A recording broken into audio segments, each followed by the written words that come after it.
Cet épisode présente le déroulement de la célébration de l'ordination diaconale.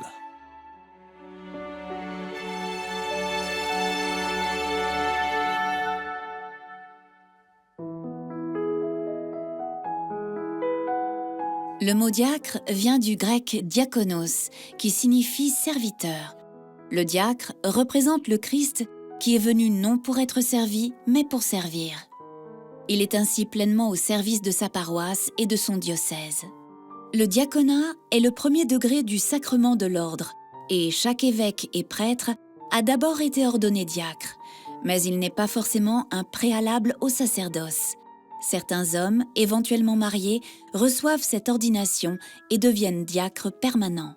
Qu'il s'agisse d'instituer des diacres permanents ou des candidats au sacerdoce, l'ordination se déroule de la même manière, suivant les mêmes rites, les mêmes prières et selon une logique d'ensemble semblable à l'ordination des prêtres, exception faite de ces rites complémentaires propres.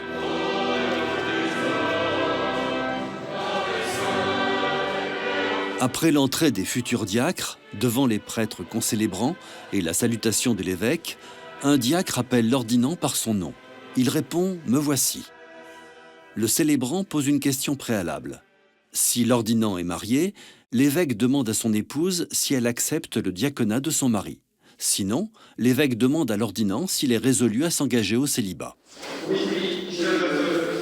Par cette résolution, le candidat signifie que son état de célibataire sera une ouverture vers les autres et vers Dieu.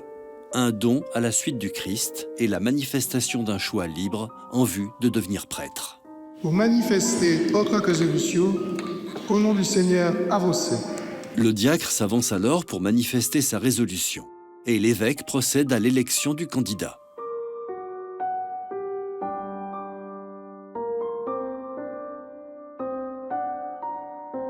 Après la liturgie de la parole, l'évêque invite les candidats à déclarer devant l'Assemblée leur intention de recevoir la charge de diacre.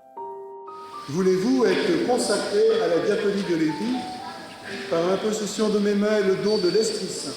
Oui, je le veux. Puis, chacun vient s'agenouiller devant l'évêque et lui promet obéissance en plaçant ses mains jointes dans les siennes. Que Dieu lui-même achève en vous ce qu'il a commencé. Le candidat s'allonge sur le sol pendant que l'Assemblée prie les saints. Sainte Mère de Dieu. Par ce geste de prostration, l'ordinant manifeste une attitude d'humilité nécessaire à l'annonce du Christ.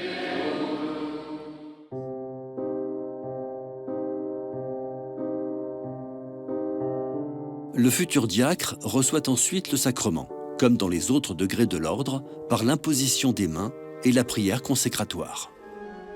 Viennent ensuite les rites complémentaires spécifiques à l'ordination diaconale. Il est revêtu de ses ornements, l'étole, qui signifie l'autorité de sa charge, et la dalmatique, symbole de la charité, qu'il doit revêtir pour être le signe du Christ, serviteur.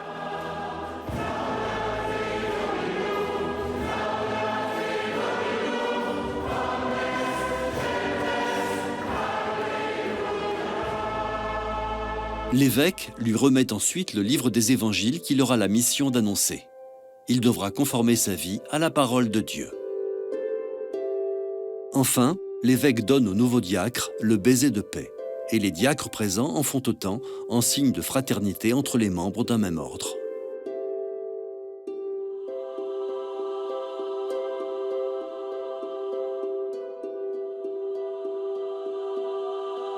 La célébration se poursuit par l'Eucharistie, au cours de laquelle les nouveaux diacres vont servir à l'autel.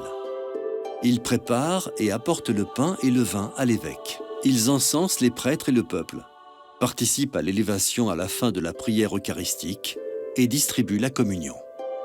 Finalement, après la bénédiction de l'évêque, le nouveau diacre envoie le peuple en mission dans la paix du Christ. Allez dans la paix du Christ. Comme ministre de la parole, de l'autel et de la charité, le diacre se fera serviteur de tous.